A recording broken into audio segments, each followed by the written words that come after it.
CEIP, Casa Espírita Ilha de Paquetá, trazendo conhecimento através do decodificador Allan Kardec, consolando corações, mostrando o caminho do aprimoramento moral, despertando o espírito imortal em cada um de nós através da doutrina espírita, concedendo o pão do espírito que nos fortalece, dando sentido à vida. Conselheiro, amigo, amo a Ilha de Paquetá, amo a CIP, é isso aí, né? Tamo junto. Graças a Deus. Então agora deixamos o público com você. Tá, ok, muito obrigado. Tá bom trabalho para todos. Obrigada a você. Deus te abençoe. Um excelente trabalho na noite de hoje. Meus irmãos, já vou pedir aí para o Cláudio fazer aquela... para a técnica fazer isso. Obrigado, técnica. O pessoal aqui da live, quem está manipulando, controlando é o companheiro Cláudio, mas ele não gosta que a gente fale o nome dele, Cláudio, né? Então a gente chama de técnica, para ficar uma coisa mais discreta, né? Nós vamos falar na noite de hoje, vamos conversar um pouquinho, né? Vamos falar um pouquinho a respeito do capítulo 15 do Evangelho segundo o Espiritismo. Fora da caridade não há salvação. Itens 6 e 7, necessidade da caridade segundo São Paulo. Eu estou até com o livro aqui, né, com o Evangelho aqui na minha mão. O Evangelho segundo o Espiritismo, cada capítulo dele é sempre dividido.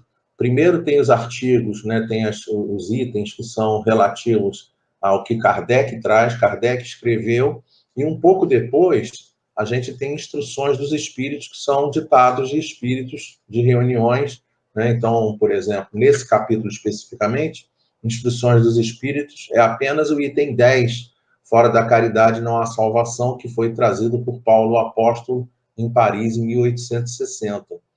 Mas aqui no nosso caso, a gente vai trabalhar a passagem do Evangelho, né, do Novo Testamento, né, na parte das cartas, a carta que Paulo escreve, a primeira carta aos Coríntios, capítulo 13, versículos 1 a 7 e versículo 13.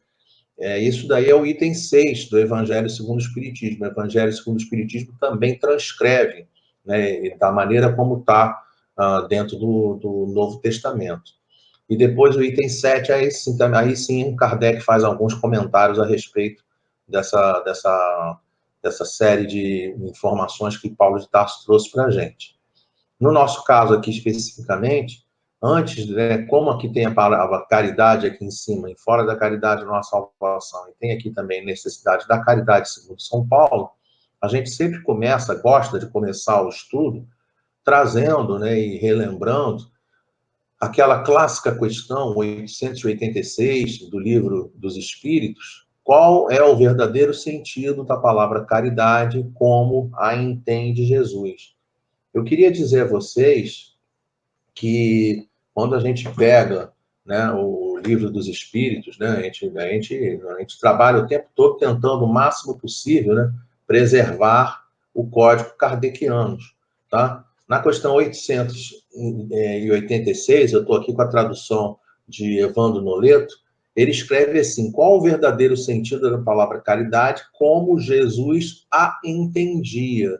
Aqui nós fizemos um pequeno, inclusive isso aí foi uma cooperação, né? Foi uma ajuda do companheiro Celane, lá do Centro Espírita Jorge Niemeyer, né, que colocou para a gente a questão do verbo, né, porque não entendia Jesus, obviamente, né, isso aqui é um preciosismo da linguagem, né, porque Jesus não foi embora, Jesus continua conosco, então Jesus continua entendendo desta forma.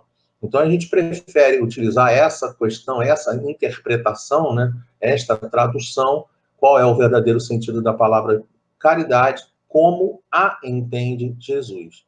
E aí nós temos a clássica colocação dos espíritos, né, que respondem dizendo a gente colocou aqui assim, em letras vermelhas, né, para a gente poder destacar, né, o BIP, né, quando a gente fala a respeito disso, é muito comum a gente utilizar essa forma de referência, fala simplesmente assim: qual é o sentido da palavra caridade? Aí a pessoa fala BIP.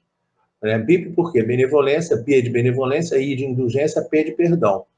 Mas, ainda nesse Centro Espírita Jorge Niemeyer, eu não sei precisar quantos anos foi isso, mas foi uma reunião de aniversário do Centro Espírita, e o companheiro Raul Teixeira, lá da Sociedade Espírita Fraternidade, em Niterói, foi convidado para fazer a palestra de aniversário. E naquela ocasião, o que ele fez? Ele trouxe essa questão, conversou a respeito dessa questão, já que fora da caridade não há salvação, já que há necessidade da gente trabalhar a caridade, não apenas na casa espírita, mas como um todo, né? Então, ele trouxe para a gente uma conversa para identificar o sentido de cada uma dessas três palavras, benevolência, indulgência e perdão. E aí, no caso, ele percebeu, né, e usou a questão da etimologia, as questões do dicionário, para a gente poder perceber que benevolência, né, a gente pega a palavra benevolência, corta ela aqui, onde está aqui o cursor, né, benevolência. Aí esse bene fica, vai no sentido da palavra bem, tá? E o volência vai no sentido do volentia e vai no sentido do volere, que é vontade. Então, a benevolência seria uma boa vontade que a pessoa teria de fazer o bem de maneira indiscreta, né? Sem nenhuma prescrição, sem nenhuma obstrução, sem nenhuma determinação, sem nenhuma restrição, sabe? Irrestrita, né? Essa é a palavra correta que eu não me veio no momento. A gente vai ter que trabalhar essa questão da benevolência, mas para quem que a gente tem que trabalhar a questão da benevolência? Para aquele que é espírita, para aquele que é da nossa família, para aquele que está mais próximo de nós, né? Só essa frase daqui é fantástica, né? Porque a gente vê em muitos lugares, né? Muitos lugares a gente vê que a pessoa coloca que a gente deve restringir ou deve classificar a questão da caridade, a questão da benevolência, primeiro para fulano, primeiro para cicrano, terceiro para beltrano, e por aí vai, né? Tentando estratificar a questão da caridade, quando Jesus fala para a gente que a benevolência ela deve ser de maneira irrestrita para com todas as pessoas, né? Não importando se são amigos, irmãos, parentes, se são conhecidos, se são da mesma religião, do mesmo clube de futebol, nem sequer se forem inimigos. Até inimigos a gente tem que também tratar com benevolência, né? Então, essa é uma questão muito importante para a gente desenvolver. Depois ele traz a questão da indulgência para imperfeições dos outros, e aí na palavra indulgência, da mesma maneira que a anterior, separa aqui no in. O in é aquela coisa que está dentro da pessoa, na profundidade do ser da pessoa. Joana de Ângeles usa a informação imo, né? Está lá no imo, é aquilo que está tão dentro da pessoa, mas tão dentro da pessoa que às vezes ela nem lembra, tá? É aquela que está na profundidade do ser mesmo, efetivamente na profundidade do ser. Então, como é que a gente tem, o que a gente tem que levar para a profundidade do ser? A indulgência, que vai na direção de indulgentia, um T, e vai na direção de dulcere, que é a questão da docilidade. Então, a gente precisa ser dócil com as imperfeições dos outros. O que seria a docilidade com a imperfeição dos outros? Seria você olhar para os outros sempre com uma outra maneira de olhar os outros, né? Sempre olhar para o outro pensando assim, bom, né? A gente tem aquele clássica situação que a gente coloca no dia a dia, né? De exemplo, que a gente fala assim, bom dia, e o outro, bom dia para quem? Né? Ora, bom dia para quem? Se a pessoa respondeu dessa maneira, se ela respondeu com uma agressividade, porque provavelmente ela não está bem. Ela não precisa de agressão, ela não precisa que a gente pare de falar com ela precisa que a gente vá na direção dela, que a gente seja dócil com ela, né? E aí, às vezes a docilidade é ficar em silêncio, às vezes a docilidade é você realçar uma coisa positiva, é você levar na esportiva, é você brincar, é você tentar ver se você consegue consegue contornar essa situação, né, da questão que a outra pessoa trouxe na tua direção, tá? E, finalmente, a questão do perdão nas ofensas, em que Raul Teixeira trouxe para a gente, como sendo também divididas as sílabas, né? Ele colocou para a gente a divisão do perdão, né? E o perdão seria o per, né? Per. Per é um radical, né? Um prefixo que quer dizer saturação, né? Se você vai correr uma determinada lista, tá? Você está correndo a lista, você está, né, olhando determinados itens da lista. Quando você fala que você vai percorrer, então você tem que correr toda a lista. Se você tem uma coisa que você fez a coisa, então essa coisa foi feita.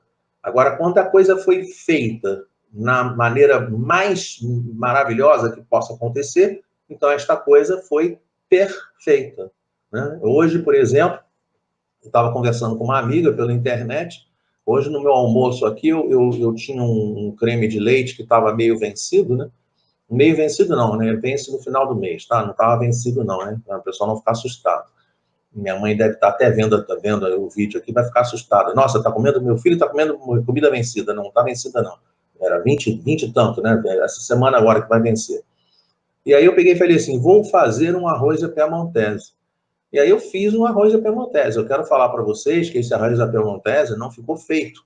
Esse arroz à piemontese ficou Ó, estão vendo? Estão vendo o radical aqui? Ó o radical. Ficou perfeito. Ficou feito de uma maneira excepcional. Ficou realmente muito saboroso. Muito bom mesmo. Eu almocei bem, tá? Então, da mesma maneira, ele vê esse per aqui no sentido do donare, no sentido da doação. O donare o quê?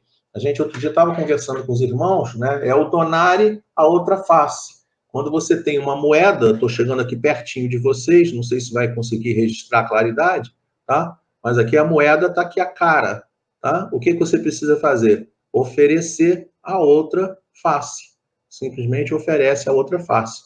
Oferece a coroa, tá? Perceber que cada pessoa tem maneiras diferentes de enxergar as coisas. A gente tem diversas imagens na internet. Outro dia, uma pessoa colocou para mim uma imagem que era um gato, que você não sabia se ele estava subindo ou estava descendo uma escada.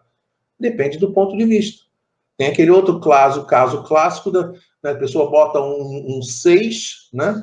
A pessoa coloca um 6, só que o 6 está numa determinada posição, né? Estou desenhando o 6 aqui no meu bloquinho, tá? Aqui, ó. Botou o 6, só que a outra pessoa está no outro lado e ela está enxergando um 9.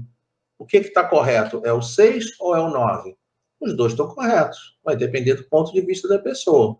É a pessoa que vai conseguir perceber e vai dizer se está correto ou não está correto. Cada um acha que está correto. Todo mundo acha que está correto, né? Então, o que a gente precisa ter? A gente, quando sentiu que está ofendido, perdoa, né? Dá a outra face. Tenta olhar o que a pessoa está fazendo. Está muito junto. Todos esses 3 itens, obviamente, estão trabalhando juntos, né? Benevolência, indulgência e perdão. O tempo todo, com todas as pessoas.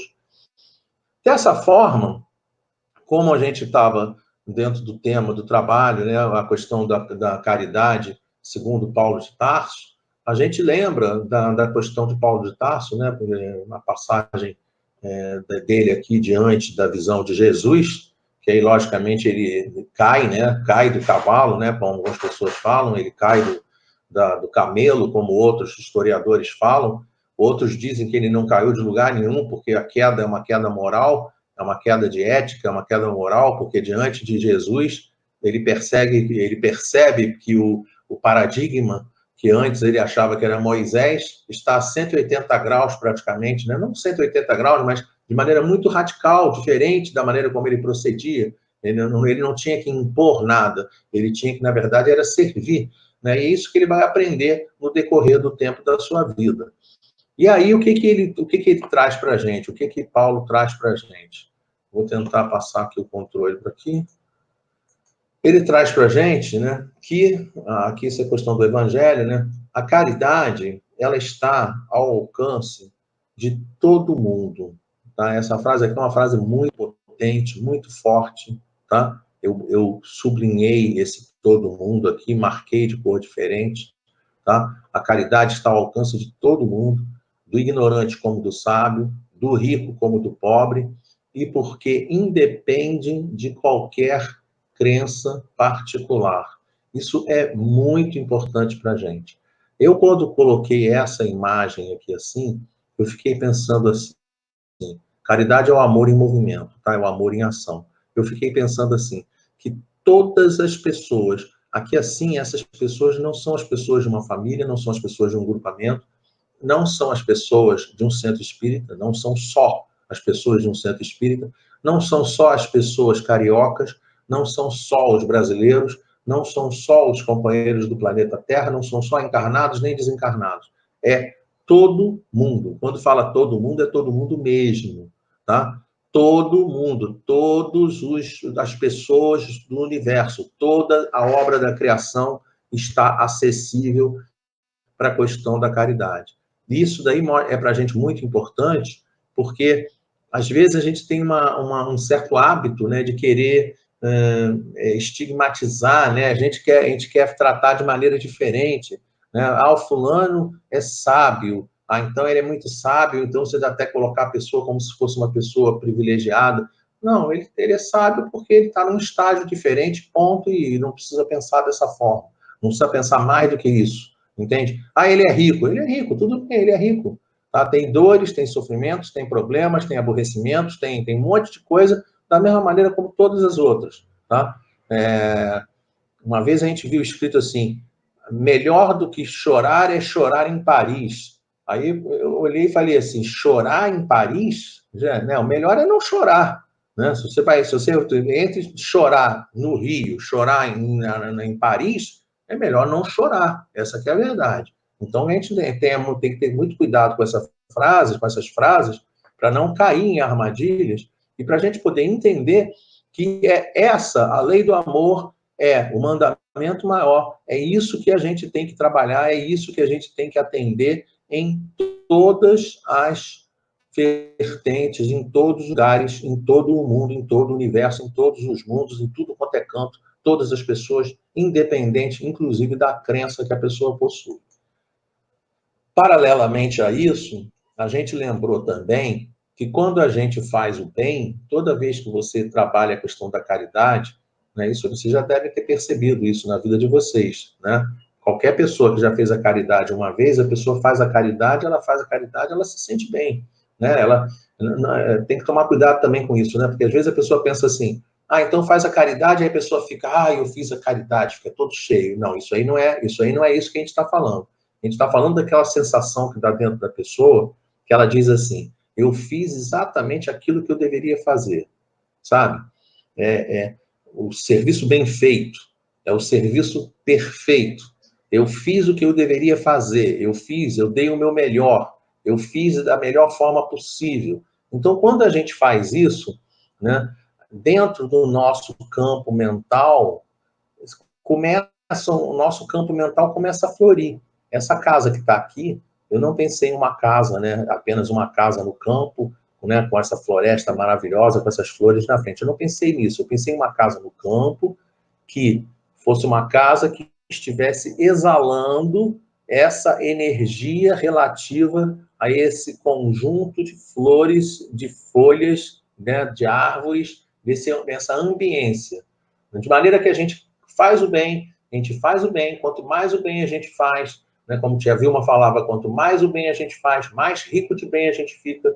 Quanto mais o bem a gente faz, mais a nossa alma fica florida. Quanto mais a nossa alma fica florida, mais a gente expele o que André Luiz chamava de hálito mental. Né? Chamava e chama, obviamente.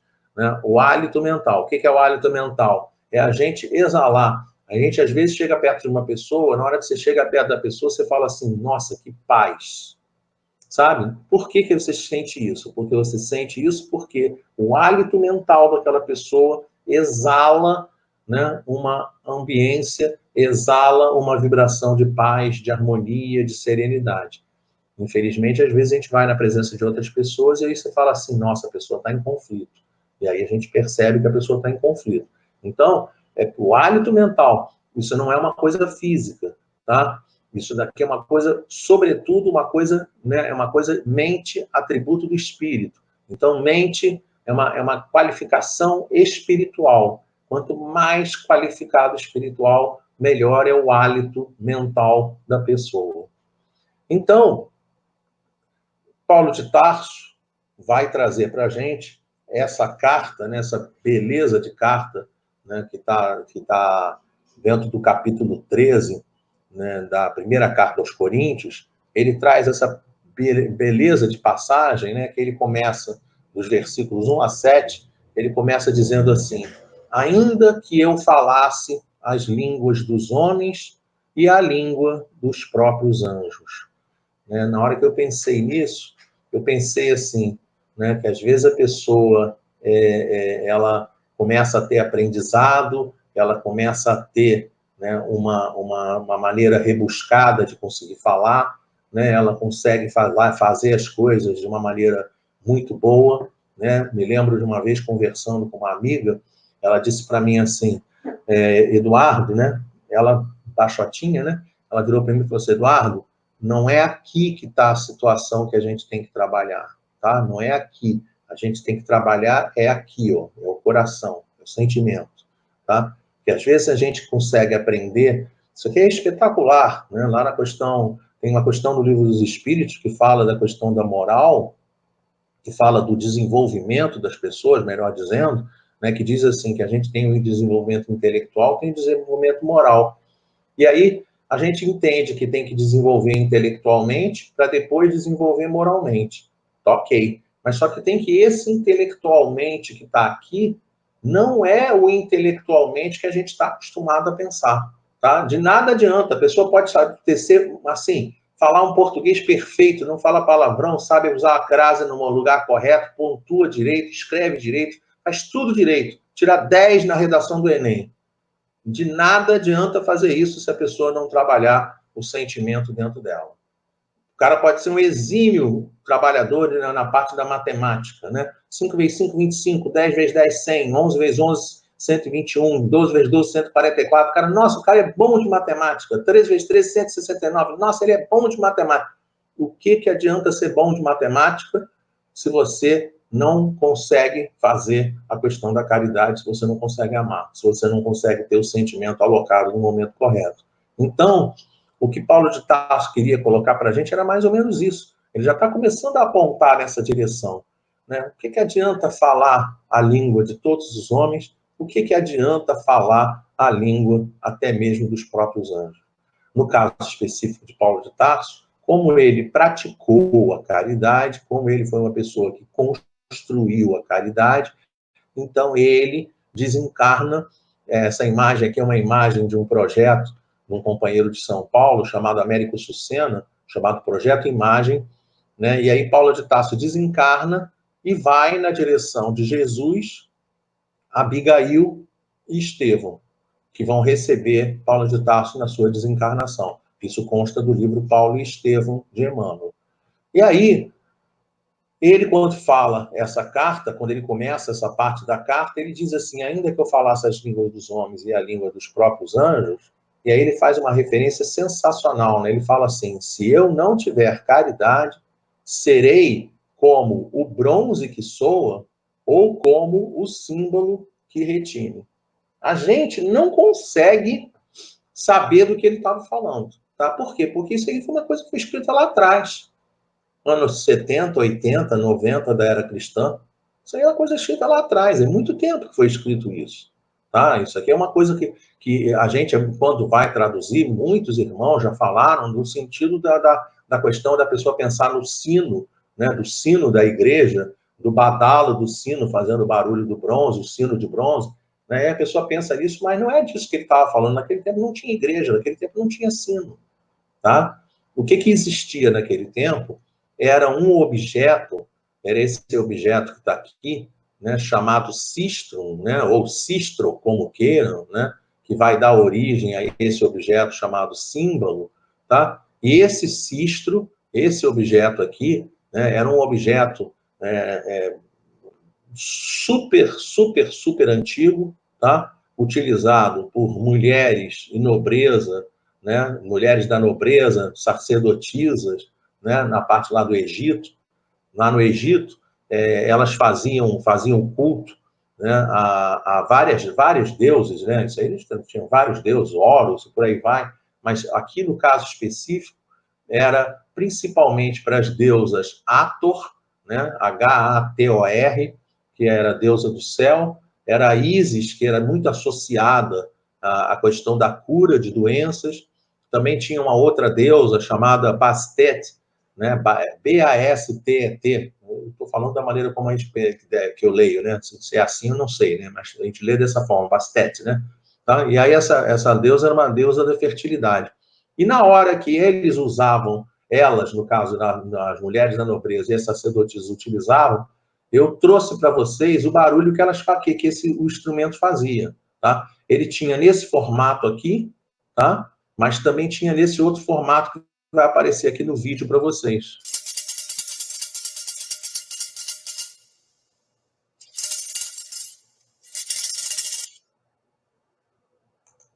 Perceberam?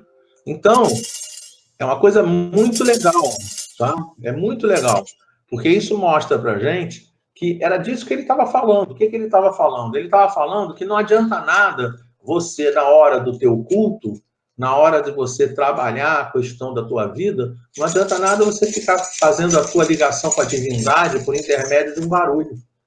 Não é externo, não é uma coisa externa, tá? Isso aqui também faz uma referência auditiva às questões lá do óbolo da viúva, que tinha lá dentro, tinha lá o chifre, né? Que colhia as moedas, e aí ia jogando as moedas e fazendo aquele tilintar.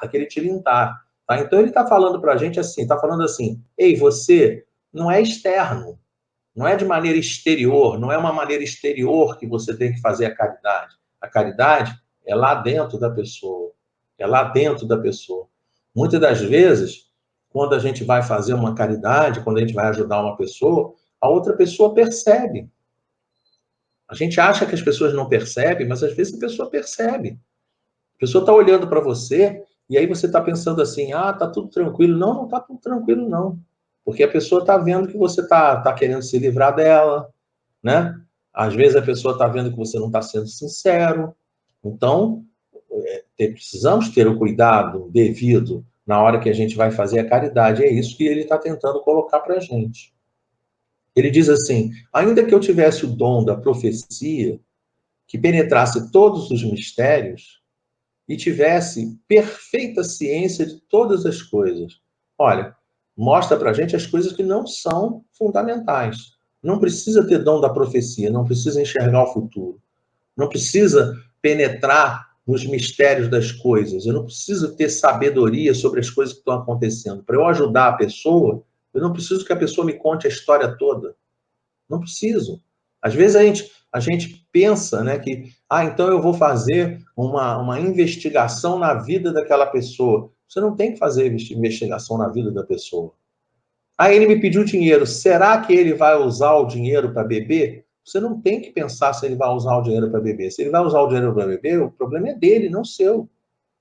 A gente não tem que ficar controlando, analisando, querendo saber se a pessoa está fazendo ou não está fazendo. Olha, repare o seguinte, eu estou contando para vocês essas coisas, mas eu não faço isso não, tá? Isso é uma coisa importante a gente entender. Né? Uma vez, outro companheiro, né, falou para mim assim, mas Eduardo, a gente, para dar palestra, a gente não deveria fazer todas as coisas que tem na palestra? Aí eu lembrei de um ensino lá, se não me engano, Chico Xavier que trouxe, né, que o burro de carga, né, o burro de carga faz um monte de grosseria, né, defeca na praça pública, né, urina no chão, faz tudo de qualquer maneira, dá coice, empaca, faz um monte de coisa ruim. Mas esse mesmo animal é um animal que leva as coisas boas, que leva o alimento, que leva o medicamento, que leva a água, que leva a comida, que cuida do campo, né, que leva as pessoas doentes nas costas. Então, ora, nós vamos entender que nós precisamos conversar a respeito, muitas das vezes, das coisas que nós ainda não fazemos. Porque isso aí é uma coisa difícil de fazer. Né? A nossa tendência é justamente pré-julgar, é querer saber o futuro, querer saber o que a pessoa está fazendo. E, na realidade, o que Paulo está movendo a gente na direção é de que não tem que ter esse tipo de situação. O que a gente tem que ter? Né? Ainda que tivesse toda a fé possível, não é uma coisa que se diz respeito à fé também, tá? Porque tem que ter caridade, tá? Ainda que tivesse toda a fé possível, a ponto de transportar montanhas, se não tiver caridade, nada sou. É muito interessante a gente pensar numa coisa, tá? Lá no Livro dos Espíritos, tem uma questão de número 165, tá? Eu queria falar para vocês que às vezes a gente fala as questões, tá? Mas a gente não está falando das questões por exibicionismo, não, tá? Pelo amor de Deus. A gente está falando as questões para a pessoa poder fazer referência no livro, saber onde está no livro, tá? A questão 165, ela fala do que acontece conosco quando nós desencarnamos. Muita gente pensa, né, e muita gente veicula que todo mundo vai para o umbral, tá? Eu queria dizer a vocês que não é todo mundo que vai para o umbral, não, tá? Não é dessa maneira. Nem 8 milhões, tá? Não é, é espírita, vai para o umbral. É dirigente espírita, vai para o umbral. É não sei o quê, vai para o umbral. Não é dessa maneira, pelo amor de Deus, não é dessa maneira, tá? Não, a gente não pode generalizar. Essa questão 165, ela diz o seguinte: se a pessoa, é importante conhecer a doutrina espírita para poder abreviar o momento de perturbação espiritual depois que a gente desencarna. E aí os espíritos respondem a Kardec dizendo assim que é muito importante conhecer a doutrina espírita porque você de antemão conhece a situação futura, tá? Então, isso daí é a questão assim, eu desencarnei, aí eu chego para a Selminha e falo, Selminha, ela não me responde. Aí eu vou ficar desconfiado, porque se eu chegar perto dela e falar com ela, ela vai falar comigo, tá? Se eu chegar perto do Cláudio e falar, oi, Cláudio, o Cláudio vai falar comigo. Se eu chegar perto do Ricardo, oi, Ricardo, o Ricardo vai falar comigo. Se eu chegar perto dos três, nenhum deles falou comigo, é porque eu morri. Então, eu, por ter conhecimento da vida futura, vou entender que não vou ficar aqui. Por que não querem falar comigo? Será que eu estou vivo? Será que eu não sei? Não vou ficar com essa dúvida, eu vou saber que eu morri, tá? Então, isso é uma coisa muito importante, segundo a questão 165. Só que aí depois ele complementa dizendo assim, porém, muito mais importante é o bem que nós fazemos e a consciência limpa. Então a gente percebe que essa questão da caridade, ela é até mais importante do que a questão da fé. Tá? É isso que ele está colocando aqui. Ainda que eu tivesse toda a fé possível, a ponto de transportar montanhas, se não tiver caridade, nada sou. O que a gente precisa desenvolver é a caridade. É isso que vai definir o nosso momento futuro. É isso que vai definir a nossa situação futura. Nem todos nós vamos para o umbral e nem todos nós não vamos para o umbral. O que vai definir quem vai e quem não vai é a maneira como nós trabalhamos os nossos sentimentos, como a gente trabalha a questão da caridade. Quanto mais caridade nós fizermos, segundo a questão 165, quanto mais caridade nós fizermos, quanto mais consciência limpa de cumprir as partes que nos cabem na obra da criação, quanto mais a gente conseguir fazer isso, mais tranquilidade nós teremos para encarar os momentos futuros. E aí Paulo de Tarso diz para a gente assim, e mesmo que eu houvesse distribuído os meus bens para alimentar os pobres e houvesse entregado meu próprio corpo para ser queimado, nossa, que coisa, né? Olha o que ele vai dizendo para a gente. Não é distribuir os bens, não é isso, tá? Claro que também tem algumas pessoas que viram verdadeiros autômatos de fazer o bem. Me lembro de conversar, por exemplo, com alguns amigos outro dia, a respeito da questão do prêmio Nobel. A gente fica pensando assim, prêmio Nobel, aí fala, nossa, que legal, o cara ganhou o prêmio Nobel. Gente, prêmio Nobel não é uma plaquetinha não, tá? Prêmio Nobel é dinheiro, prêmio Nobel é prêmio em dinheiro, tá? E aí o cara pega esse dinheiro, acreditem, ele não pega o dinheiro, esses indivíduos, não vou generalizar, a grande maioria dos indivíduos que ganham o prêmio Nobel, eles não pegam o dinheiro para comprar carro, para comprar coisa para si, não. Eles pegam o dinheiro e jogam esse dinheiro na pesquisa deles. Tá? Por quê? Porque são pessoas que aquilo ali já está automático. Entende? O cara já está automático. Eu trouxe essa imagem aqui também do Projeto Imagem, para a gente lá do Américo Sucena, para a gente poder lembrar dessa situação aqui do momento da morte do Paulo de Tarso. A hierarquia espiritual dele, né? Ele era uma pessoa que já estava tão conhecido, mas tão conhecido pelo bem que ele fazia, que o soldado chega perto dele, né? Tremendo, né? Com a espada assim, tremendo, morrendo de tremor por ele ter que condenar de ser o executor, ser o algoz de Paulo de Tarso. E aí Paulo de Tarso vira para ele, olha para ele, meu amigo, fica calmo, faz o que você tem que fazer, faz o teu dever, faz o teu trabalho.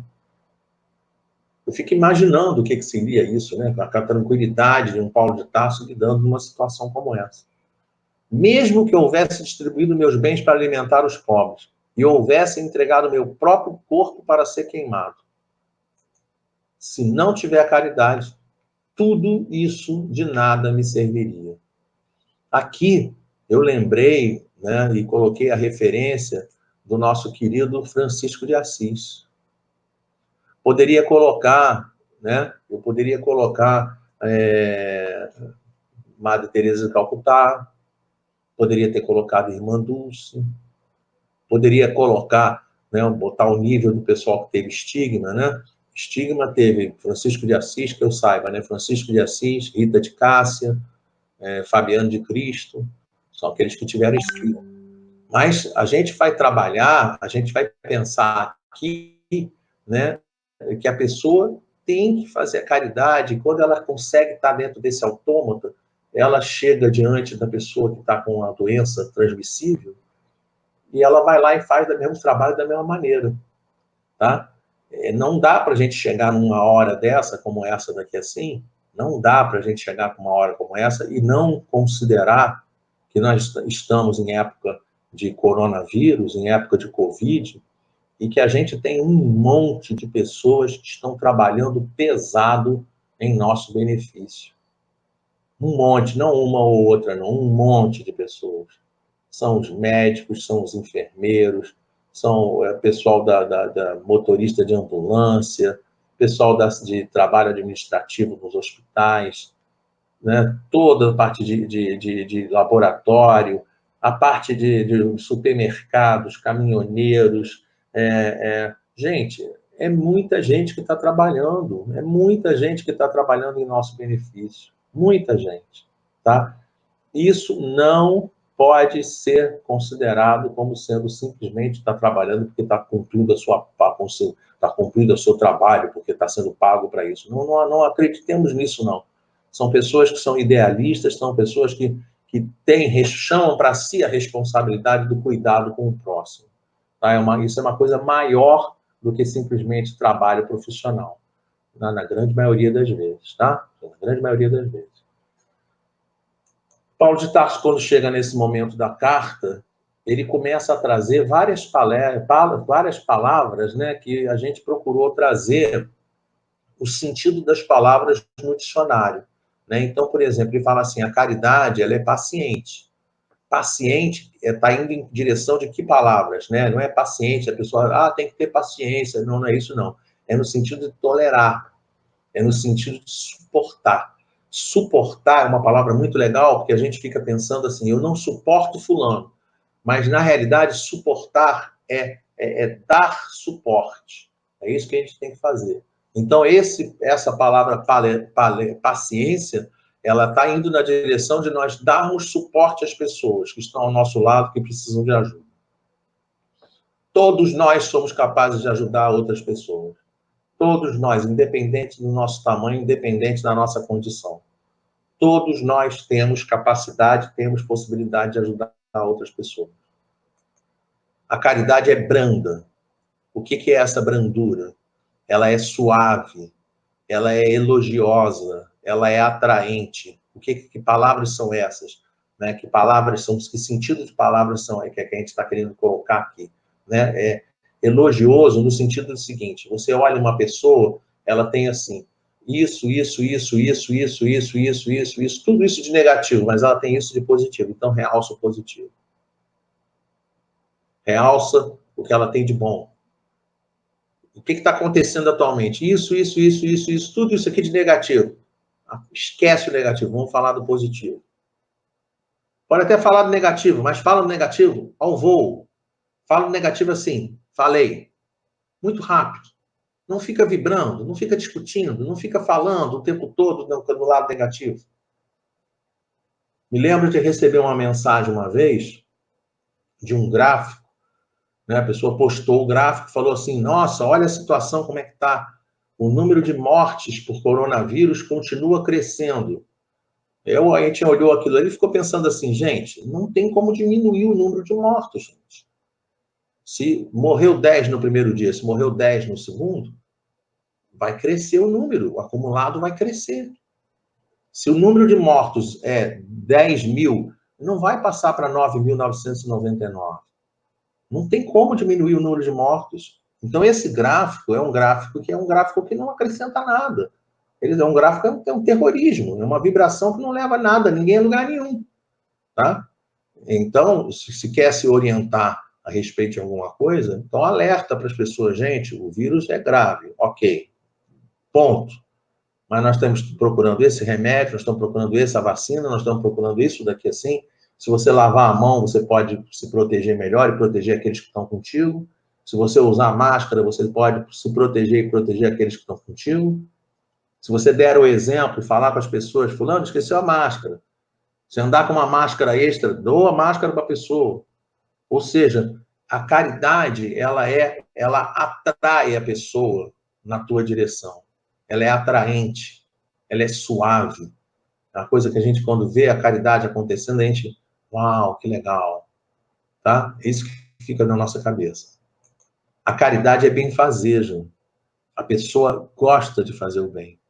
Quando ela começa a fazer a caridade, tem uma coisa que vai movimentando a pessoa dentro dela. A gente vê isso muito em final de reuniões mediúnicas. A gente vê isso, por exemplo, quando uma mãe está cuidando de um filho e o filho melhora da doença. A gente vê isso quando um filho está cuidando dos pais e os pais melhoram da doença. Dá dentro da pessoa, a pessoa ela se sente bem em ajudar, ela se sente bem em fazer o que ela está fazendo. É prazeroso, tá? Então, a pessoa gosta de fazer o bem. Esse é o sentido da palavra benfazeja. Ela não é invejosa. A gente não vai fazer a caridade e ficar olhando torto para a pessoa, não vai lançar mal olhado. A gente não vai. Aqui é interessante a gente ver aqueles conceitos, daquela diferença de conceito, né? Que tem a questão da inveja e a questão da cobiça. A inveja é a pessoa que quer fazer o bem, tá? É a pessoa que quer fazer o bem, não. A inveja é aquela pessoa que não quer que a outra pessoa tenha alguma coisa, tá? Então, vamos repetir. Inveja e cobiça. A inveja, a pessoa não quer que a outra pessoa tenha alguma coisa. E a cobiça, você quer aquela coisa daquela outra pessoa. Inveja. Fulano comprou um carro. Quem é ele para comprar um carro? Inveja. Fulano comprou um carro. Nossa, eu queria um carro igual a esse. Cobiça. Tá? Então, são duas coisas diferentes. A inveja, né, no que diz respeito à inveja, a caridade não é invejosa. Você não, quando vai fazer a caridade, você não tem que pensar o que a pessoa tem ou o que não tem. Não tem que ficar, né, olhando, observando. Será que vai poder fazer, eu vou poder angariar algum fruto nisso aqui? Não, não tem que fazer isso. Deixa a pessoa em paz e faça gratuitamente. Se entregue no trabalho da caridade. É isso que Paulo de Tarso está ensinando para a gente. Ela não é temerária. Temerária é uma palavra muito interessante, porque ela leva a gente na direção de não ser imprudente também, não ser infundada, não ser precipitada. A palavra temerária, muita gente pensa que às vezes ela quer dizer simplesmente temor, mas ela tem outras aplicações que são essas que estão aqui. Então, em nome da caridade, por exemplo, vamos voltar às reuniões públicas nos centros espíritas. Oba, vamos voltar, vai, prum, aí vira um caos. Todo mundo volta, todo mundo... Não, não é isso não. A gente vai voltar às reuniões? Vamos voltar, mas vamos voltar com responsabilidade. Vamos lembrar que vai ter segunda, terceira, quarta onda de Covid, então tem que continuar usando máscara, tem que ter afastamento dentro do centro, tem que ter distanciamento entre as cadeiras. Vai poder até, de repente, voltar, mas quando voltar, não vai poder voltar, né? Não vai ser um voltar, simplesmente voltar. Tem que ser voltar com prudência, né? Com a pessoa agindo de maneira correta. Não pode se precipitar. Essa palavra precipitar é tão importante que ele logo depois diz que a caridade não deve ser precipitada. A caridade não se enche de orgulho, humildade, humus. O orgulho, Ele é o vício que está diametralmente oposto à virtude da humildade.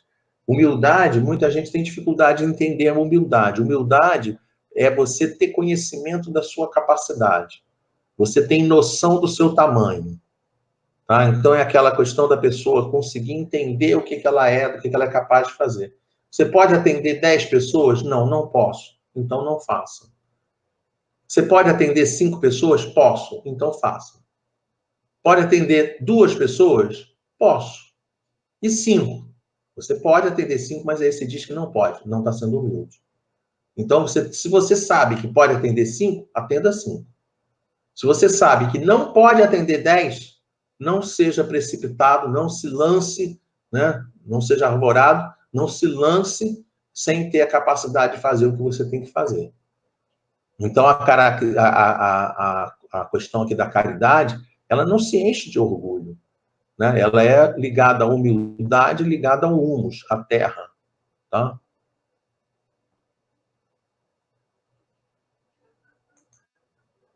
Ela não é desdenhosa.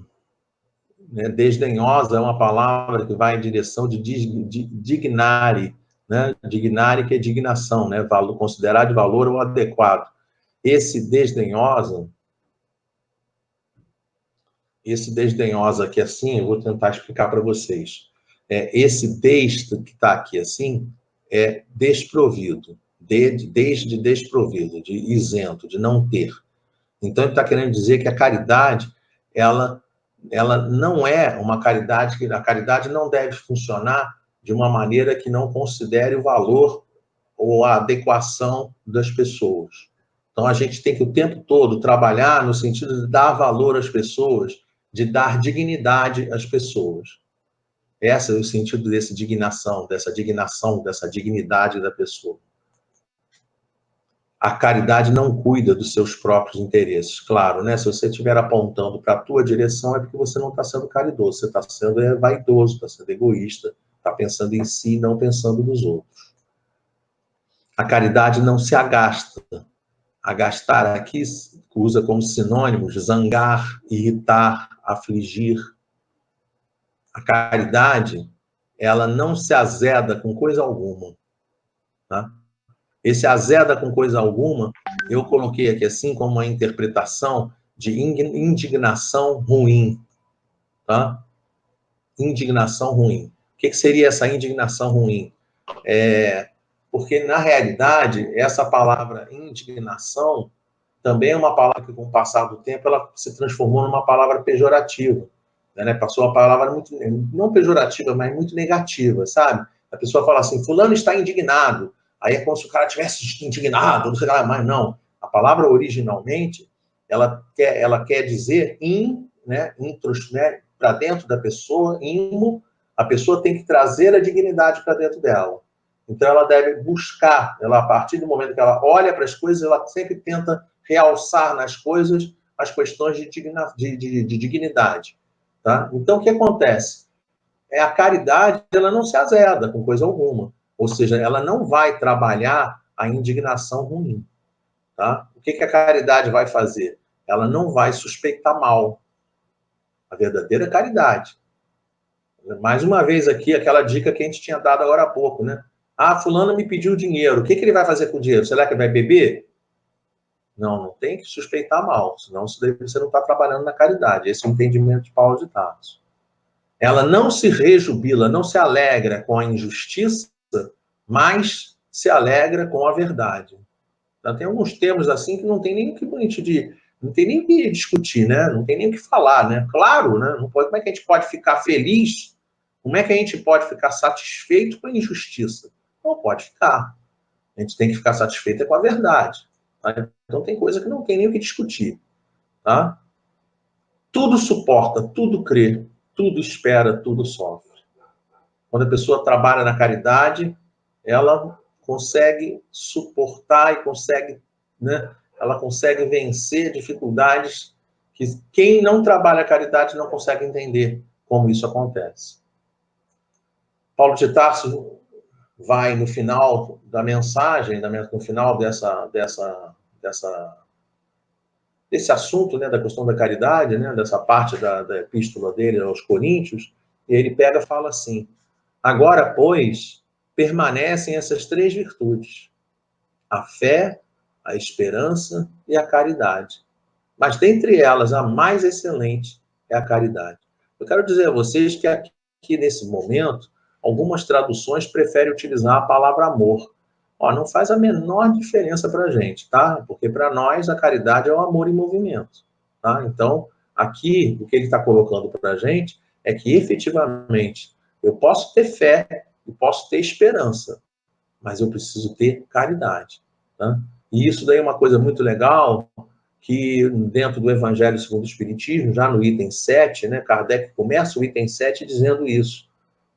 De tal modo compreendeu Paulo, né, São Paulo, né, ele coloca dessa forma, né, de tal modo compreendeu São Paulo essa grande verdade que disse, e aí ele vai colocando toda a carta.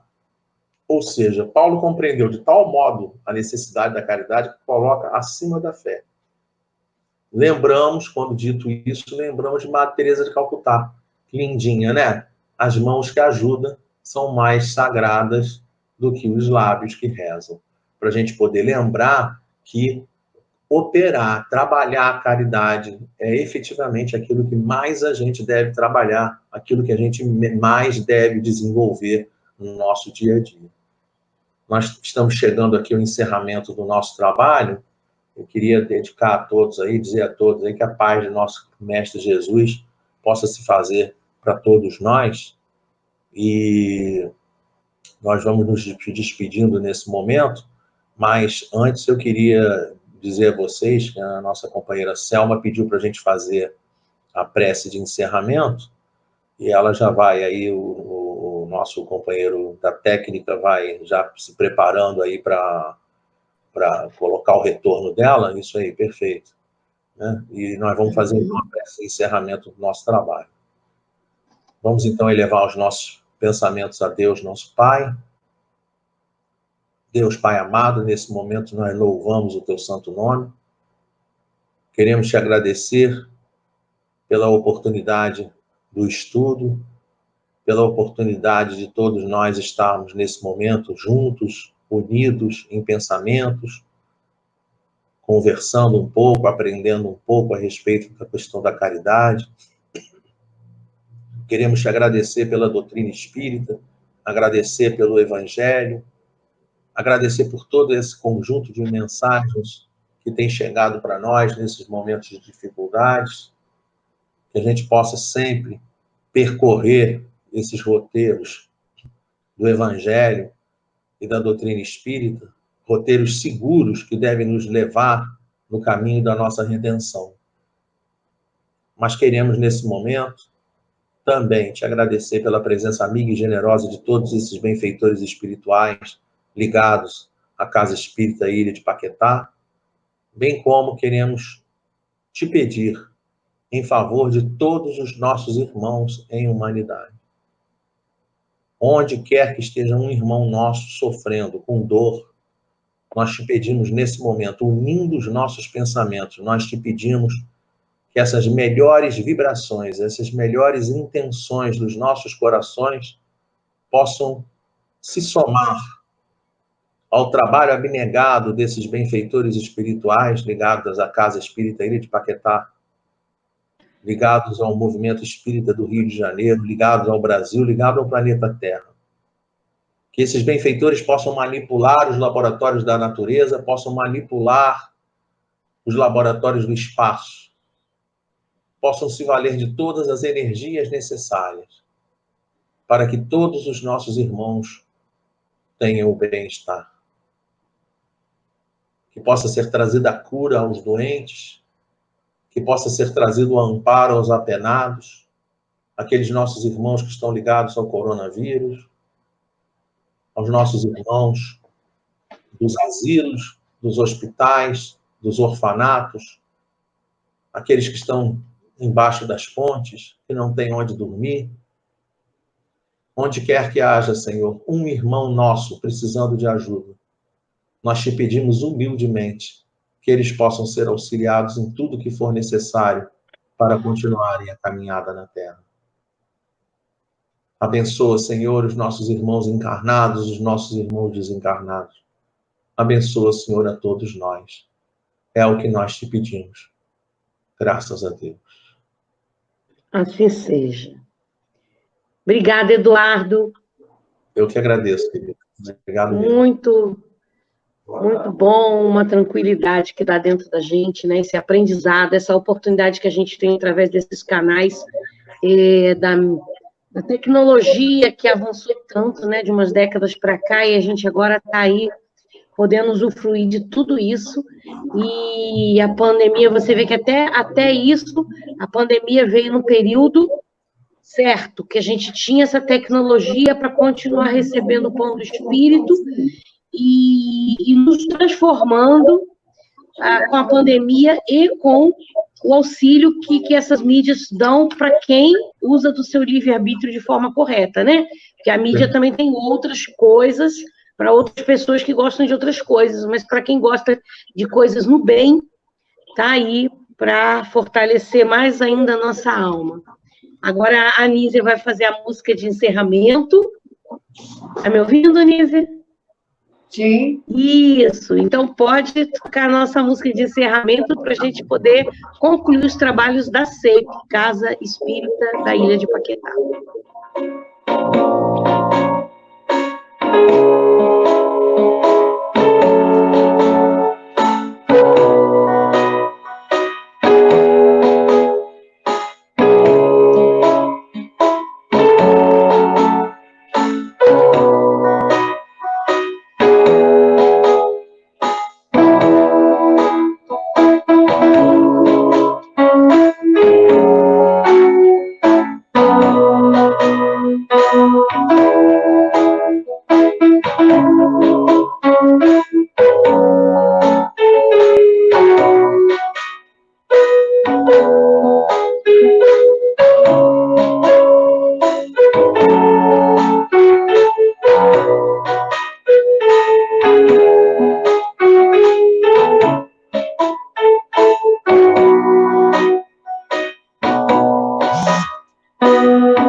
Quero agradecer a todos vocês que passaram durante 1 hora e pouquinho aqui conosco.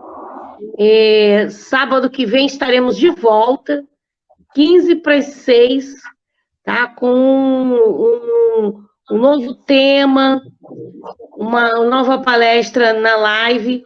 A Nízia tocando uma outra música, né, Nízia?